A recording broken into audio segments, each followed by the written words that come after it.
Alors, monsieur le maire, vous avez parlé d'une approche environnementale prévue dans le PLU, et là, évidemment, on ne va pas être d'accord.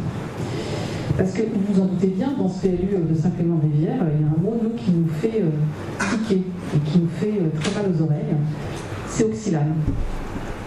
C'est ce projet de méga-centre commercial qui est d'un autre temps, que vous soutenez en tant que président de la communauté de communes du Grand Pic Saint-Loup, et qui va en partie défigurer la ceinture verte qui constitue le cadre de notre vie. Alors, durant la campagne, c'est pas un secret, le collectif des Mattel s'est clairement positionné contre ce projet Oxylane. Oxylane, c'est un projet du passé. C'est un projet qui bétonne nos terres, c'est un projet consumériste, et franchement, c'est un projet de l'ancien monde. Les habitants, aujourd'hui, ils aspirent à du renouveau, à de la qualité de vie, à une façon de consommer plus respectueuse, et c'est aussi ça que nous a appris la crise sanitaire inédite que nous vivons aujourd'hui. Souvent, au moment du premier confinement, on parlait du fait qu'il y aurait un monde d'avant et un monde d'après. Dans notre monde d'après, à nos collectifs, Oxylane n'a plus sa place.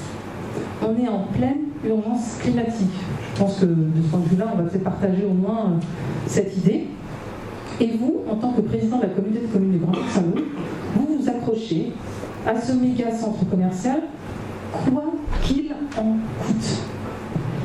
Être exemplaire sur le Grand Pic Saint-Loup, selon nous, c'est être respectueux de notre qualité de vie, du choix des habitants, et donc c'est renoncer à ce projet.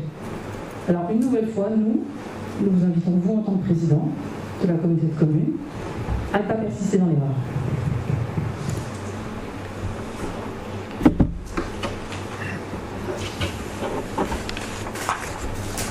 Alors ce sujet d'Oxylane est bien connu, je dirais, dans l'esprit des uns des autres, des élus, des populations, quoique on n'a jamais vraiment eu l'expression des populations concernant ce projet Oxylane. Je le rappelle quand même. Je rappelle aussi que ce projet Oxylane est un projet ancien, oui, c'est une lanterne rouge, c'est un projet qui a été démarré il y a plus de 10 ans, maintenant 12 ans, je crois, je n'ai plus les dates en tête, qui a suivi d'ailleurs un long processus, un très long processus même, puisque c'est une opération qui a passé bon nombre d'étapes, et qui alors les passe toutes, je dirais, les unes derrière les autres, parce que ce qui est assez étonnant quand même, c'est que ce projet, personne n'en veut. Mais il n'y a personne qui arrive à le stopper, personne qui arrive à l'arrêter. Celui bien malin, celui qui peut le faire. Et pourquoi? À votre avis, pourquoi? Parce que derrière, il y a des enjeux financiers considérables.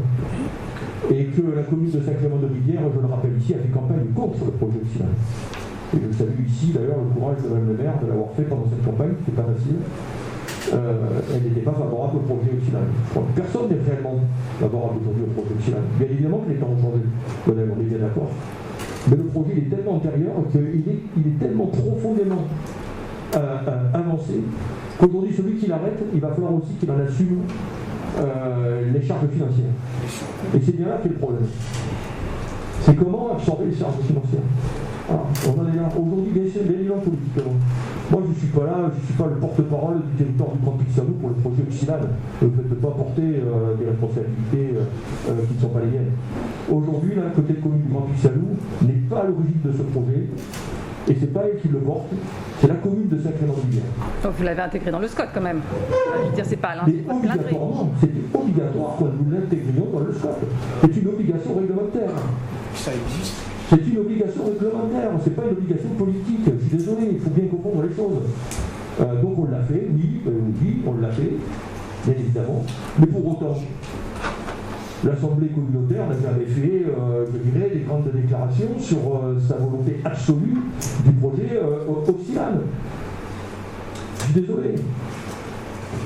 Ce projet traverse toutes les étapes. Tous les recours sont rejetés. Pourquoi? S'il était vraiment si nocif pour le territoire, pourquoi est-ce qu'il n'a pas été, on n'a pas trouvé encore la faille pour l'arrêter définitivement, sans contraindre les élus à verser des sommes astronomiques de dédommagement en portant des projets? Et moi, je m'interroge.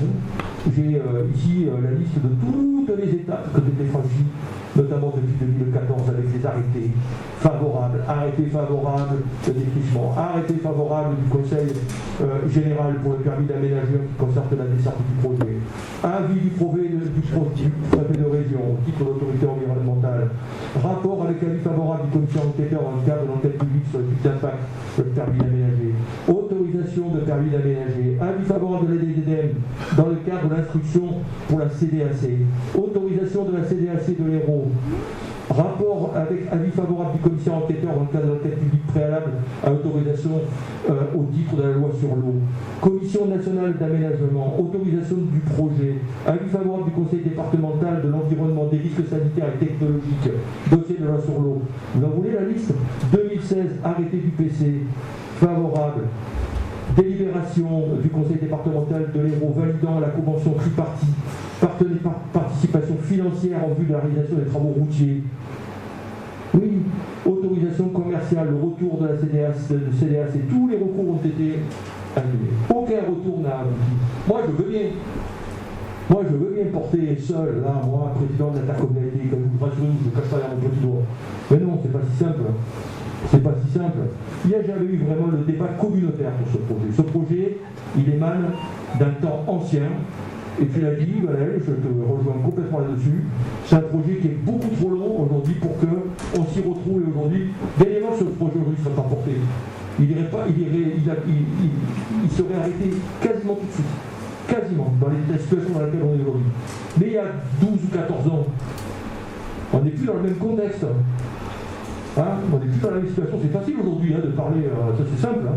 Mais il faut aussi se mettre dans l'époque là où ce projet a été imaginé, où la commune de Saint-Clément-de-Rivière avait été appelée à rentrer dans la communauté d'agglomération de Montpellier. La commune de Saint-Clément-de-Rivière était sortie du territoire de Pixelou. Pour y revenir un peu plus tard, par la force du territoire qui le souhaitait. Et c'est pour cette raison que le projet Oxylane a été imaginé, notamment par le maire de l'époque, Alphonse Cassiagara, qui avait cherché une parade pour éviter de faire de ce terrain une opération immobilière. Donc, c'est pas si simple ce projet Oxylane. Et aujourd'hui, je peux vous rassurer, les élus communautaires, que ce soit même les élus de la commune de Saint-Clément, personne ne se bat réellement pour sortir ce projet. On est très ennuyé en tous les cas sur le résultat.